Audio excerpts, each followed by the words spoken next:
તમારે જે ખાવું એ ખાઓ, પણ આ 3 વસ્તુ તમારા ખાવામાંથી હંમેશા કાઢી નાખો. અને જો તમે આને છોડી દીધી તો અડધી બીમારીઓ તો આમનામ જ ખતમ થઈ જશે. પહેલું, સફેદ ખાંડ. જો તમને ગળ્યું ખાવાની આદત હોય તો ઘરમાં ખજૂર કે અંજીર રાખો અને ચા કે કોફીની અંદર નેચરલ સ્ટીવિયા વાપરો.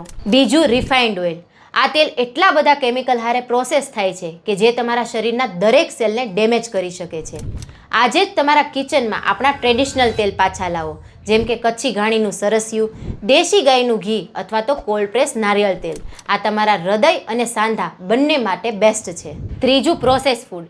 જે પણ ખાવાનું પેકેટમાં બંધ થઈને આવે છે તે મહિનાઓ સુધી બગડે નહીં ને, એટલા માટે એમાં ઘણા કેમિકલ અને પ્રિઝર્વેટિવ નાખવામાં આવે છે. તેથી સાંજની નાની નાની ભૂખ માટે પેકેટ સ્નેક્સની જગ્યાએ ઘરમાં શેકેલા ચણા, મખાના અથવા તો પલાળેલી બદામ રાખો. અને હા, ખાલી 21 દિવસ આ 3 રિપ્લેસમેન્ટ તમારી લાઈફમાં કરી જુઓ અને તમારી એનર્જી અને હેલ્થમાં જાદુ દેખાશે.